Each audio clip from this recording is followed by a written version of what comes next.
And let us introduce our news broadcasters, which I think is very, very important because they do, I mean, a hell of a job getting the news from around the world and locally to us every day.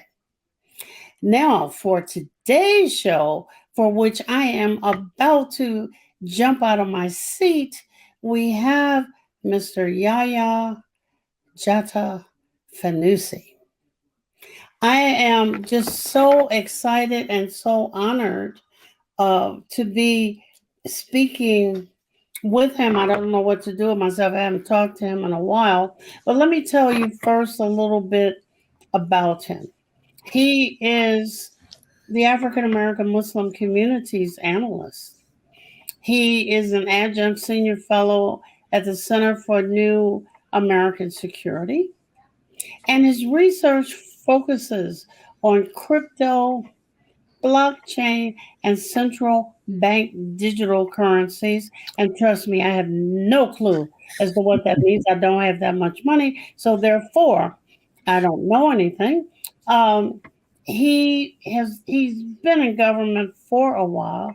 He did work as an economic and counterterrorism analyst in the CIA, but he's also branched out. He's worked with law enforcement, U.S. military personnel, and White House level policymakers to boot. He also teaches and knows stuff. And today, while I'm going to force him to teach us something about whatever cryptocurrency is, I'm also going to ask him. We're going to focus this program on the Jabbari Lincoln Files, but he has another podcast kind of thing going called Chatter. And I have to admit, that is so far above my pay grade. Um, but I am so curious. I don't know what to do. Salaam alaikum and welcome. Yeah, Wa yeah. wa alaikum assalam. It's wonderful to be here, Dr. Amina. Oh, let me tell you, you are so smoking. Okay, I would like for you to tell all of us a little bit about you, Hmm. your family. Yaya Jata Fanusi is not a common name. Um, your kids grew up while I looked away for 5 seconds. They just grew up and out. Yeah. So, talk to us about you and your family. Yes. Well, yeah, I'm part of a family, part of many families. I mean, I have to, reference my where I came from because you mentioned my name. So I'm the product of my mother and father. My father is originally from Sierra Leone. He came here to the United States in the 60s. Met my mother. My mother is African American, born here in the U.S., and they met in California. And so I was born and raised in California. And I grew up, so I get the name really from my on my father's side. A bit of an interesting note, people often wonder, was I raised Muslim, etc. But I actually converted. I converted to Islam while I was in college, back in the old days in the 90s, when I was at UC Berkeley. And but since for the past 20 plus years, I've been out on the East Coast. I came to the East Coast in graduate school. I was in New York for a few years. And then I met my wife, Fatima Fanusi, Fatima Abdul Tawab, now Fanusi. And we've been married for almost 23 years. And we live here in the DC, Baltimore area in Maryland. And we have three wonderful children. And people probably know my wife more than me because she's a historian and scholar. You probably hear of Dr. Fanusi more than Yeah, me. yeah. But yeah, we're here doing what we can. Well, you're doing an awful lot. I'm telling you, I am just so huh, I don't even know how to put, and I don't know who told me that the Jabari Lincoln files were there. And after they told me they were there, I turned it on in the car with my husband, and it was just funny. We listened to the preview, which I'm going to play for the audience in a minute. Pull the car over, because I was determined. I said, well, I got to get through episode 1. Then we looked up and we were at episode 2, and we said, okay, at least we got to get in our own driveway, right? I mean, it just got better. But I want to go back before the Jabbari Lincoln Files. Mm. Mystery writing is such a craft. Hmm. And I want to know what got you into mystery writing. You go from money, of which I don't have any, to mystery writing. Mm. Yeah, it's an evolution. I think one thing is I've always loved puzzles and brain teasers. Even going back to my college days, I remember back in when I was a student and I taught one summer, I did the Freedom Schools in Oakland, California, one summer. And I learned a few brain teasers, and I would use those brain teasers to entertain the students. But I love this process of there's something you have to figure out, and there are clues. And when I would give it to the students, I never give hints. Well, I may give a hint, but I never tell the puzzle. They have to figure it out. So I've always, I think, liked that. I think for me, the writing just came from loving some mysteries myself. There's an author. Maybe I can go into later the history of the Jabbari Lincoln name, where that name came from. But there was an author who a couple decades ago I used to read his mystery thrillers, and I used to like how this author, I'll just say his name is Jeffrey Deaver. He's just a mystery thriller. Oh, yes, and yes. If any of you remember the old movie with Denzel Washington, The Bone Collector from the 90s, that was based off of Jeffrey Deaver. He's a mystery writer. Right. And a thing I like to, so here's a little interesting tidbit. I don't know if you remember the name of the detective in that series. His name was Lincoln Rhymes. Yes. Lincoln Rhymes. And he was a detective. And I love how in those stories, you would learn about the mystery, but you would also learn about whatever that world, the world that he had built. You would learn about police detective work, and you would learn about things. And I thought I wanted to take an approach with this podcast story. The podcast story itself didn't start out how it is. I mean, I actually was doing podcasting since 2015, and I had an old podcast called Rhythm of Wisdom, the Rhythm of Wisdom podcast, and it's still available. And Rhythm of Wisdom it's dramatic nonfiction storytelling. And what I do in that podcast is tell stories that are based on my time working in national security, but also my cultural background and upbringing, traveling to time I spent in Africa when I was in college. All these stories, I tell them in the Rhythm of Wisdom podcast, but they're all true. And then several years, a couple years ago, I decided, what? Why don't I write a fictional thriller and make it a spy sort of mystery thriller where the protagonist is a Muslim intelligence officer, and some interesting things that he goes through, and where there's a global intrigue and there's technology and all this stuff, put it in a story. And that's what the Jabbari Lincoln Files has. But how do you, for those in the audience, the would-be, I think maybe in some future incarnation, be able to write it? I know writers use storyboards. Mm-hmm. But how do you conceive of it? Well, probably the first step for me is having the end first, right? Having the where you're going to end up, having that be the first part of the story. So what is it that you want to happen? I think you have to build from that, and then you have to work your way back.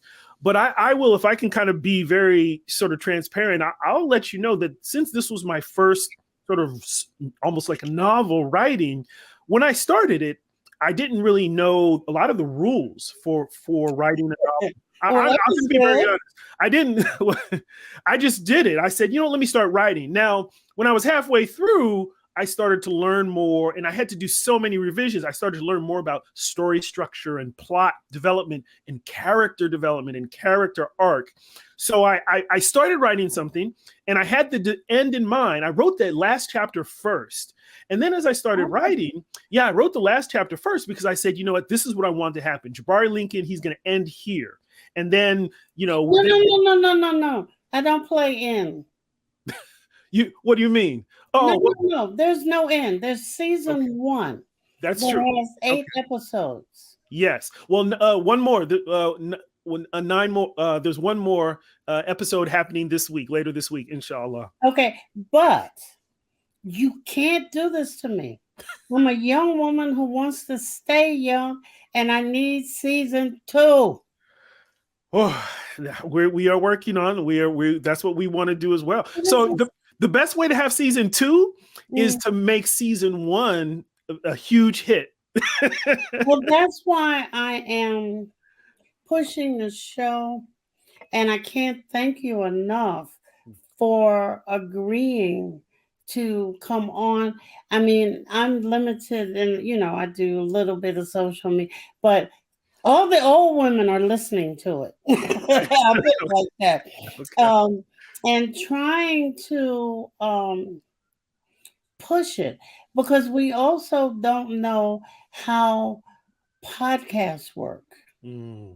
Right. And when you told us a little bit, but I want to hear, not to go into the story because I'm going to do that in depth, but how does one figure out who the characters are going to be? So there is it's in the outlining, I think. So first of all, for me, figuring out where I want the story to go, at least for season 1.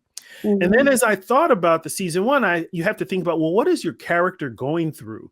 What is your character? Because you have to have a character go through something, and there has to be some change. There has to be some struggle. And so for that character to have that, then you have to have others around the character. There may be an antagonist.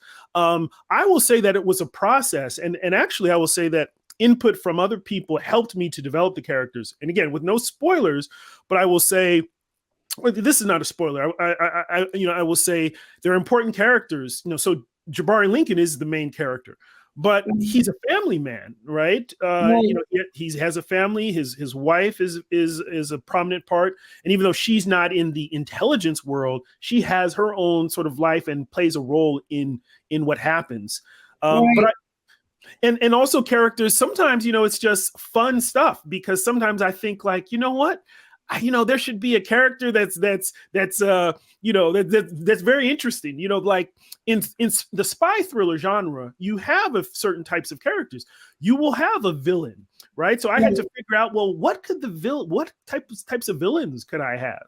And I also thought about locations. So again, without giving away too much stuff, the story goes in different countries and different areas. So I had to think about, what happens in this country? What type of personalities could I bring from this country? There's a particular country that I know where there's a lot that goes on, and so you think, for me, it's just thinking about how can I help the character move and get to where he wants to get, and he has to have support, right? There's the nemesis, the antagonist, but then there's the support. There's got to be people who help the character along the way, and so you just kind of brainstorm and flesh it out.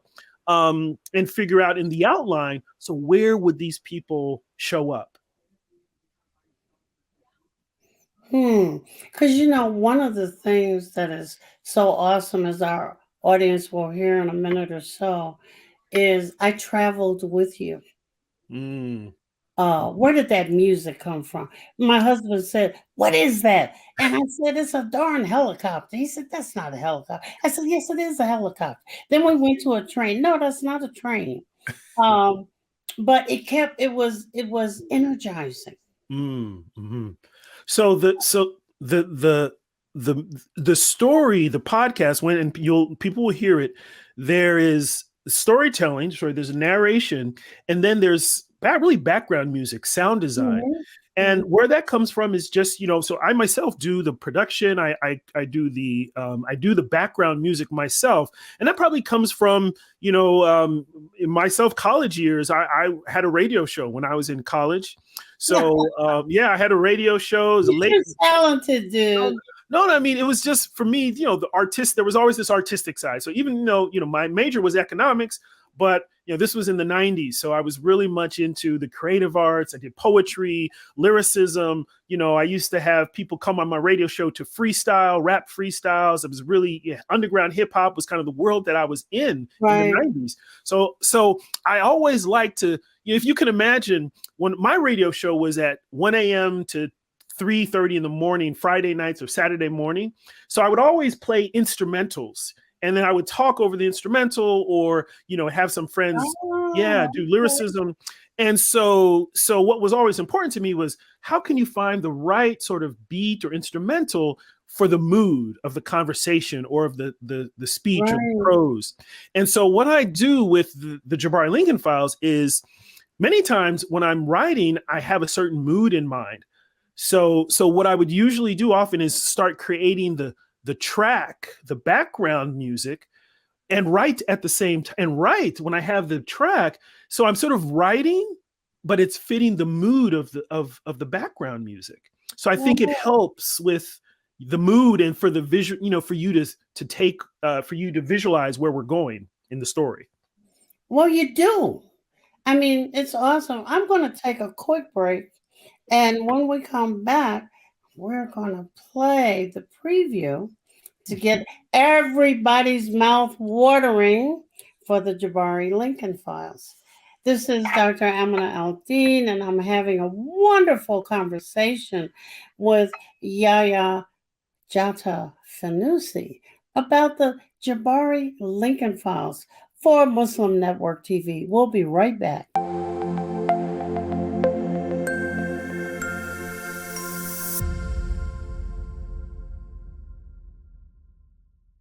If I could be you, and you could be me for just 1 hour.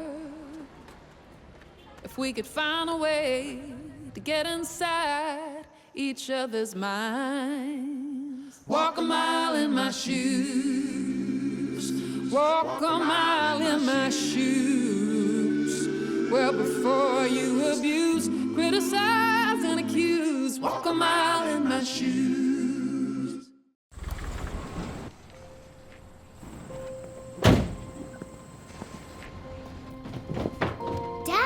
They took over my bedroom. Come on, come on. Okay, Dad. 1, 2, 3. Dad!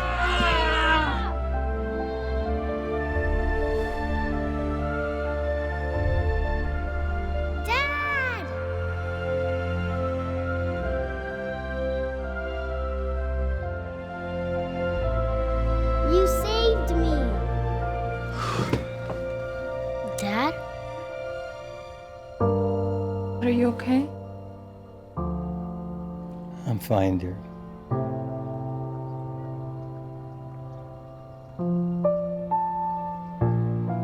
Your hero needs you now, and AARP is here to help. Find the care guides you need at aarp.org/caregiving.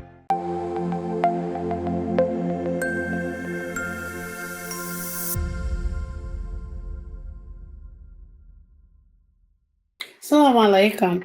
This is Dr. Aminah Al-Deen with Critical Talk, a production of Sound Vision and Muslim Network TV. I am having a wonderful conversation with Yaya J Fanusie. And what we're getting ready to do now, and I'm going to ask my audience, sit back because you're in for a treat extraordinaire. Let me tell you, if it came out on CD, I would break the bank and buy it tomorrow. But let me ask my producer to cue up the preview of the wonderful Jabbari Lincoln Files.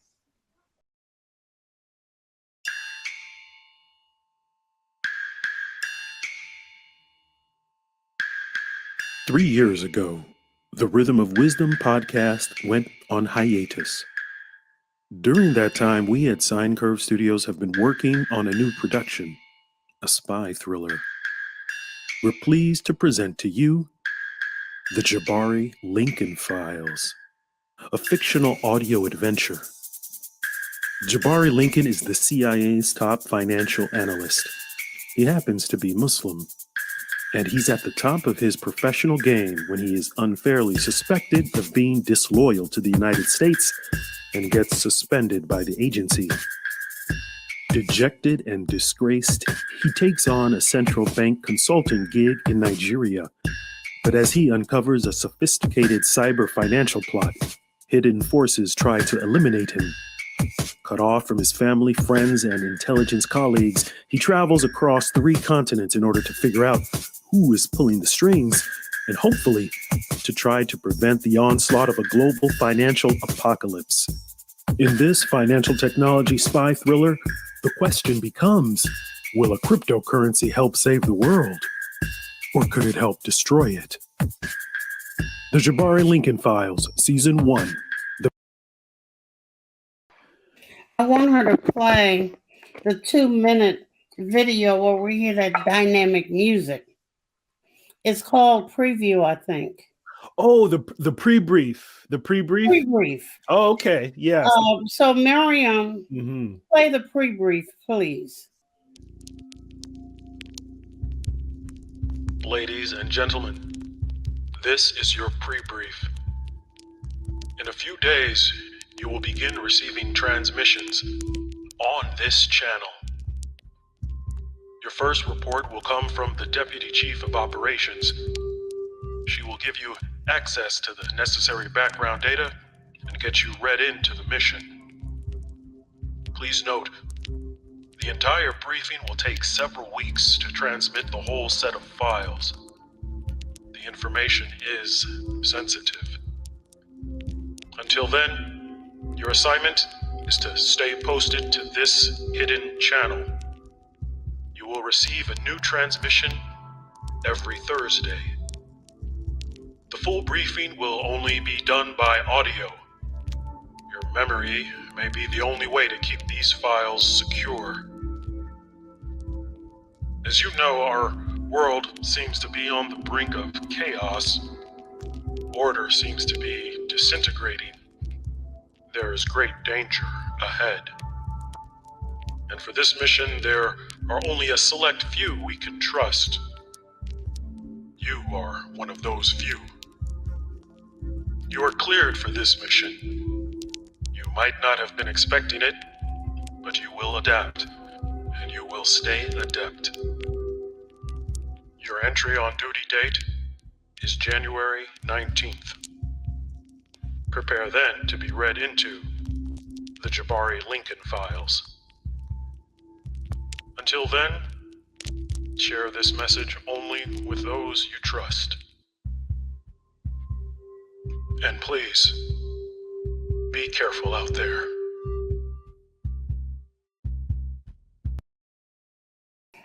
Now tell me that doesn't grab you. Made me pull my car over. You know, I mean, it grabs you because it's us. And it grabs you because it's so well done. I'm looking, I want to, how did you decide on the opening? Alhamdulillah. You mean for that pre-brief? Yeah. Oh, alhamdulillah. It's I think that what I'm trying to do or what I was doing with that is really trying to connect with the audience in that I love imagination. I love imagination. I love, it's funny. Well, here's a funny thing. This will show you kind of things I like to do. So I remember back, especially in the early days, of early marriage and 20 or so years ago, sometimes with friends, like my brother-in-law, James, when we would talk about, our wives having their birthdays, right? because our wives, well, I don't need to get into too much, but basically helping our wives during their birthdays, and we would call it an operation. We would, right, the operation. And we would talk about how we would plan the operation, make sure, it had to be covert, make sure they wouldn't know. And we would kind of get into this, operation. How are we going to plan the birthday surprise? What are we going to do? And all of that. And so that was fun. And I think, that's what people like. People like imagination. They like something that is different. And I didn't want this to be a listening thing where it's just, oh, okay, I'm listening to a story. No, I want the listener, for this production, we want the listener to be a part of it. So you're listening about this because you're a part of this world. We want to create a world where you are going to be in tune with it and you're rooting for the hero, but you're also going to be a part of the story as well. Well, you definitely did that. Kudos. I mean, because I'm getting something that's designed for me as a trusted person. Mm-hmm. And, we talked a little bit about character development, but you also used your experience as a CIA analyst to take us on a journey through a part of, the society, the world, that we don't often get a bird's eye view.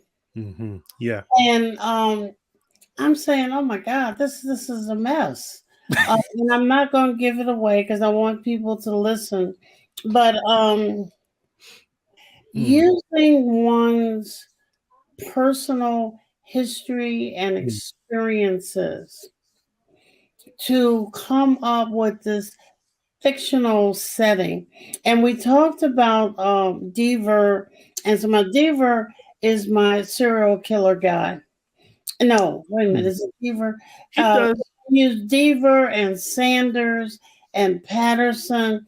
I'm a mystery buff, but I also love Walter Mosley until he goes off the deep end. Trying to figure out what do I do with it, except it is pure enjoyment. Yeah, I mean, I think that's what hopefully a good story does. A good story should. So one thing I really enjoyed from some of the mystery writing I had read in the past was teaching you. So like you said, the world of intelligence, national security, all of that, right? That's not a world that most people can intimately, be around, right? For obvious reasons, But what can a good story do? A good story can take you into it so that you, not knowing anything about the world, can then learn about it and understand it. The good, the bad, and the ugly even, right? And so I think the way to think about Jabbari Lincoln Files is it is a totally fictional story. The character is fictional. The story is fictional. It has realistic elements, right? Obviously, because I'm drawing on, things I may have seen or witnessed or experienced, or even certain language, right? The language that comes from that world in the CIA. And I use that language so that those people who are from that world will listen to it and they'll be like, okay, yeah, this is this has some truth to it. Now, of course, I'm making up stuff, and it's a thriller, so it's not a true story. Right. But the intention is to take you into it and to teach you, teach the listener about a world, and then to build the plot around that. Well, also for especially the African American, but also the larger Muslim community, the fact that the guy is Muslim and the stuff he encounters at work, which I'm not going to tell you all, you got to go listen. Is interesting because I think everybody has a certain set of encounters, but I think that the fact that he's Muslim, that I'm not listening for once to a bunch of profanity or vulgarity. I mean, that was such a relief. You just don't know. Yeah. The other side of it was weaving it in, and the Quranic quotes, which were not out of place. I have some women in my book club listening who are not Muslim, and they're saying, oh, I got this. And I had to go look this up, you know, to see, but we're not put off. Mm-hmm. Mm-hmm. Um, Yeah, and I think so. This is where we're getting to the idea of culture and how do we? It's not even weaving our faith. I actually think that the way to approach art is, so as a Muslim, it's like the scripture and is really the foundation. It's the foundation of what we do. So and the beautiful things we create should sort of be based on not based in the sense of the foundation is the worldview of I guess of the Quran. I think is the framing. Now it doesn't mean that the story is just for Muslims, and like you said, right? Yeah. Non-Muslims, plenty of non-Muslims enjoy the show, so it's not preaching or anything. no, But the framing, I mean, I don't think this is so new. I think that if you think about art from centuries past, Islamic and even from other religious background, people of faith craft beautiful things. They create stories, they create art, but it's based on something. So I think that's the approach. And I think Muslim history shows that people start with revelation, and then it sort of guides how you interact with the world. yeah, but I think that is a lovely take on it, because there's lots of stuff. There's the hip hop, there's the spoken word, and it hits pockets.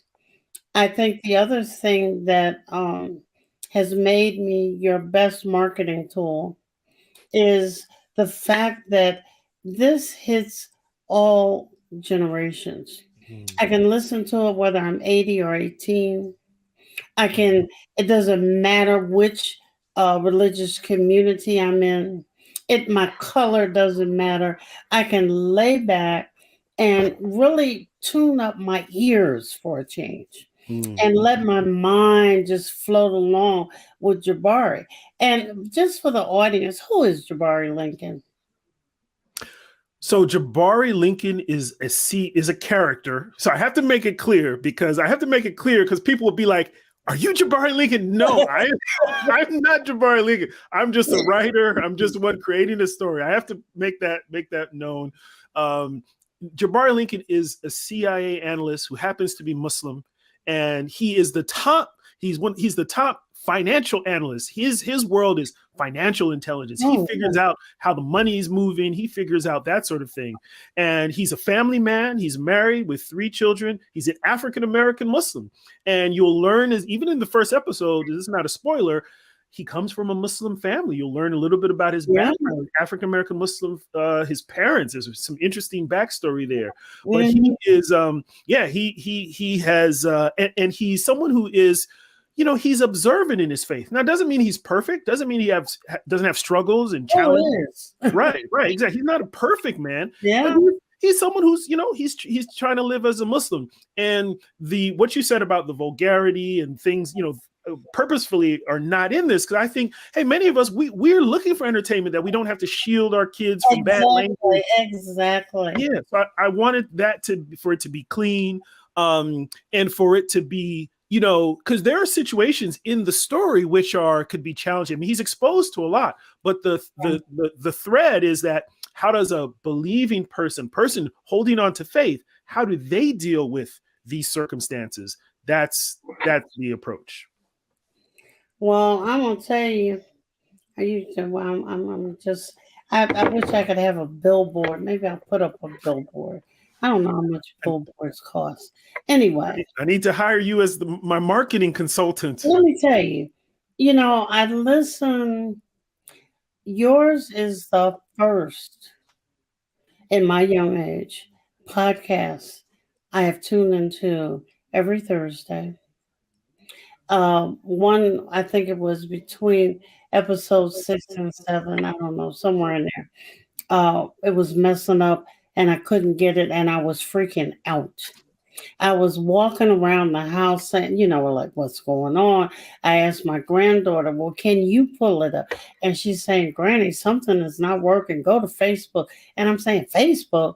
Why I gotta go to Facebook? Slightly older people have difficulty. But what I found also was a community. Mm.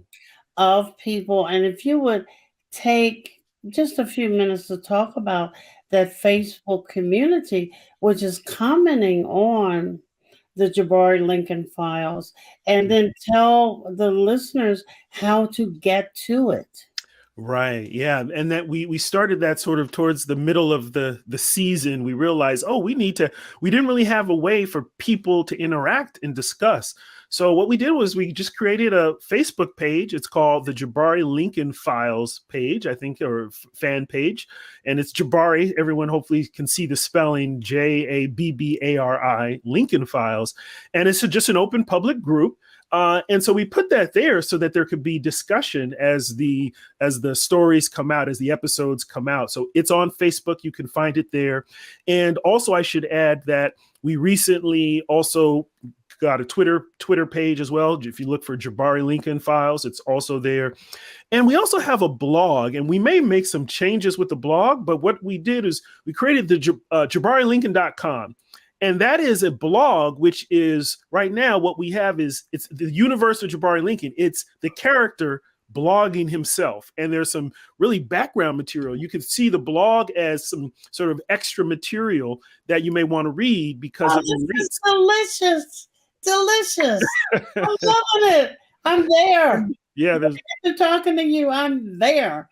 No, I went on the Facebook page and the comments are wonderful. I mean, people like myself are really into it. And then I said, stop reading. You got other stuff to do. Because I'm steady reading, and trying to encourage you to have season 2. I can't help with that. I have an imagination, but I don't write fiction.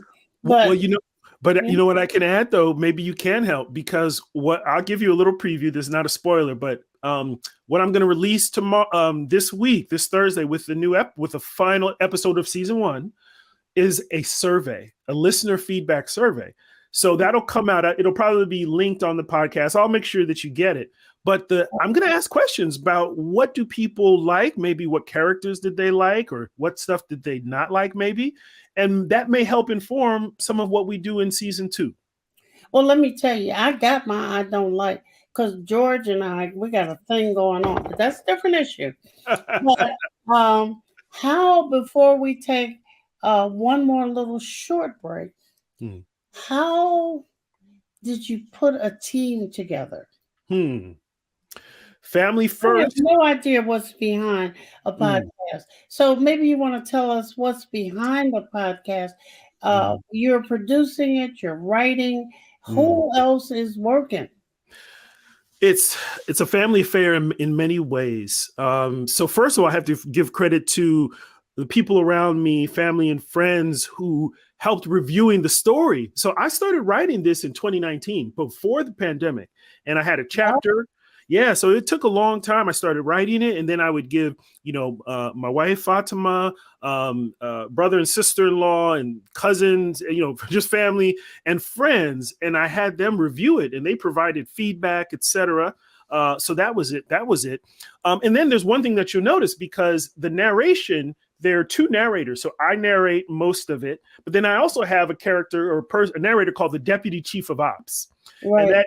and that's Farda Abdul Tawab Brown, and that's my sister-in-law. So she voices that, narrates that, and so she helped with that. And then I had what I did in terms of the team, really just relying on the network. So friends and family, the Muslim community. I reached out about things I didn't know about how to improve my story structure. I would reach out to people in that area, and then just rely on them to help with the review and to provide some advice. So how does one get a podcast up on that little purple thing with the microphone that says podcast? Well, in short, it's relatively easy once you know where to start with a platform. To create a podcast, really all you need to do is upload to one of many podcast platforms, and those platforms then will stream it to Apple, will stream it to Spotify. So you have to start with a specific website. Now, there are many out there. But Yeah. So as long as you, and there are other ways, obviously there's YouTube podcasting too. Some people go directly to YouTube, but you have to have a podcast platform to then stream out to all the different apps and podcast players that are out there. But your recording is on you. So you could use regular software. You could use just record, you know, they even have apps for some podcasting. If it's just a simple interview where you can just record on your phone, or you can use GarageBand for editing. You could use basic software for editing, recording, and then you just upload it through that podcast platform, and then it'll stream to all the different players that are out there. And you don't have to pay these players? You don't. It's all free. I'm sorry. Well, to use them, they have versions. So there are some that are relatively free, and maybe you can just do limited uploads.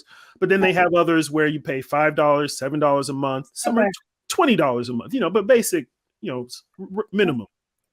Well, I'm going to take another quick break. I want to come back and I want to talk about the chatter. I'm feeling like I need to go back to school for the 19,000th time, because it is very unnerving to be dumb about financial matters, to be dumb about cryptocurrency. You know, just read the word and then turn the page, you know.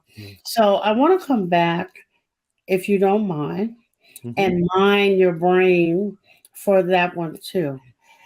This is Dr. Aminah Al-Deen with Critical Talk, and I'm having a wonderful chat with Yaya J. Fanusie. What can I say? And the Jabbari Lincoln Files. This is a production of Sound Vision and Muslim Network TV. We'll be right back.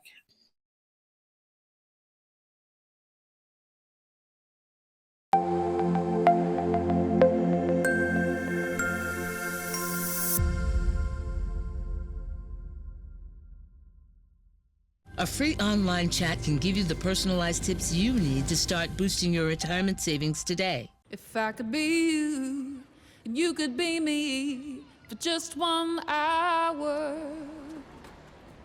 If we could find a way to get inside each other's minds. Walk a mile in my shoes. Walk a mile in my shoes. Well, before you abuse, criticize, and accuse, walk a mile in my shoes.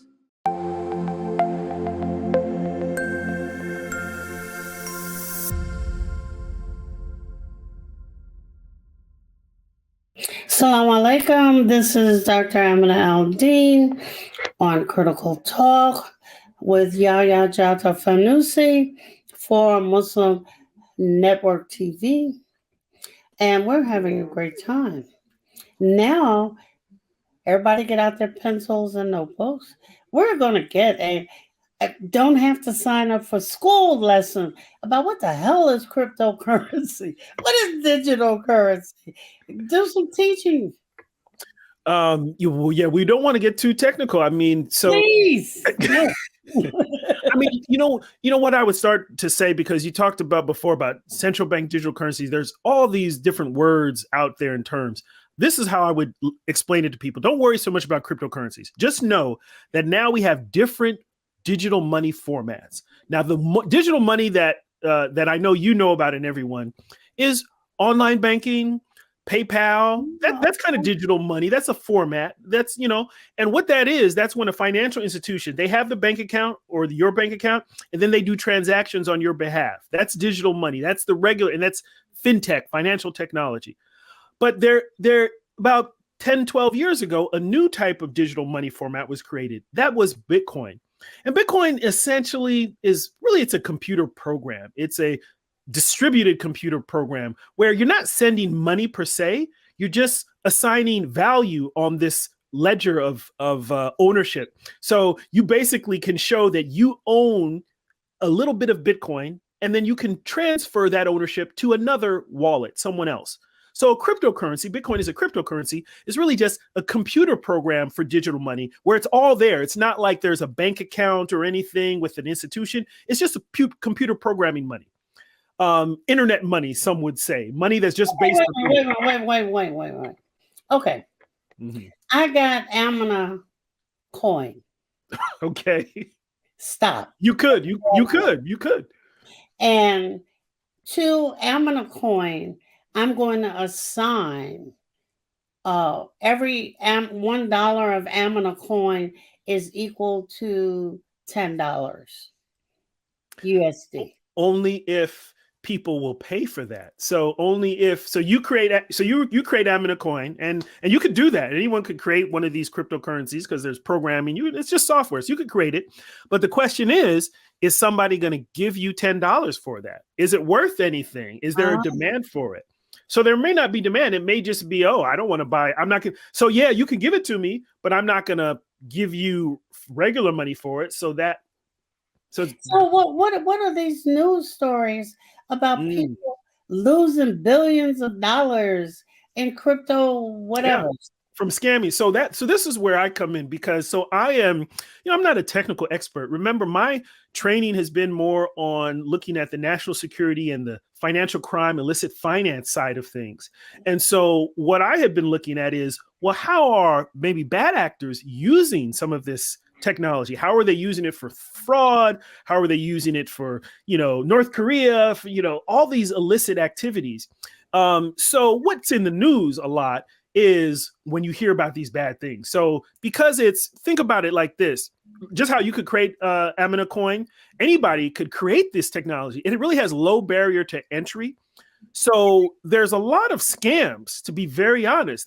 Because it's kind of like, hey, anybody could create it, and you can build hype about it. You hype things up. There's a lot of fraud and scams. So there's money that gets lost like that, especially when you're not diligent. If you're a regular consumer and you just like hear people saying, oh, this coin is good, and then you give them your money for that coin, you have to be very careful.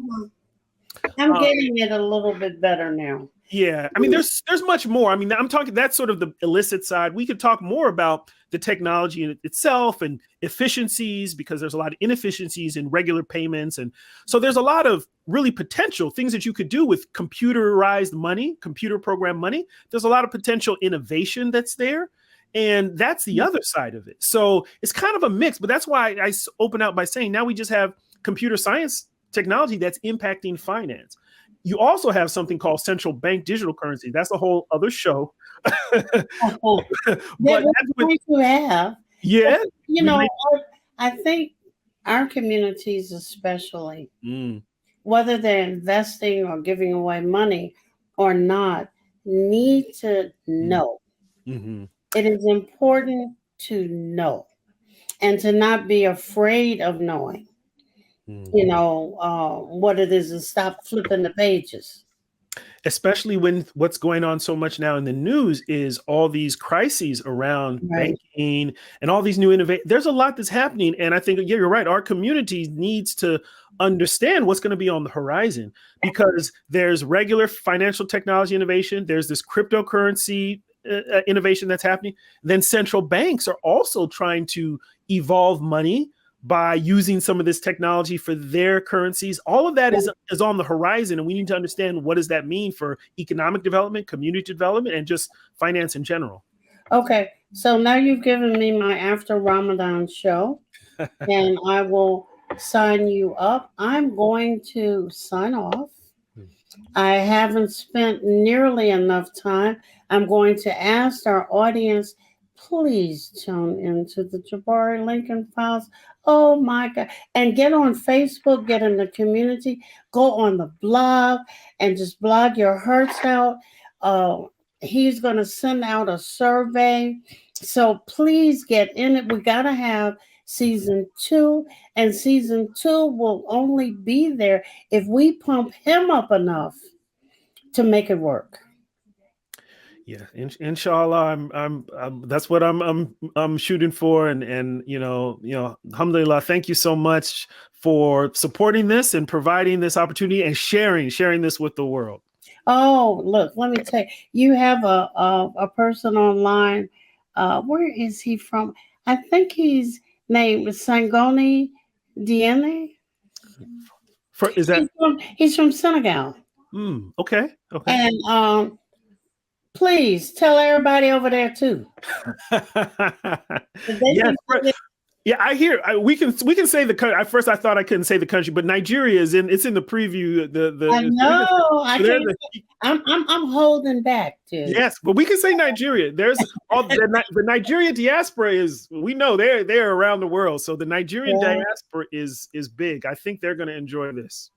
I can't thank you enough, and we will after Ramadan do this financial. It is critical. Yes. And for the meantime, I want everybody get out and support the Jabbari Lincoln Files. Take the survey. Get online on Facebook and the blog, and let's just give this dude his due. Alhamdulillah. Alhamdulillah. I can't thank you enough, and please stay on after, but I can't thank you enough. I haven't seen you in a minute. The last time I think you were fussing at me, but that's okay. And inshallah, we will talk again soon. This is Dr. Aminah Al-Deen for Critical Talk. I've had an exciting program with Yaya J Fanusie on the Jabbari Lincoln Files for Muslim Network TV.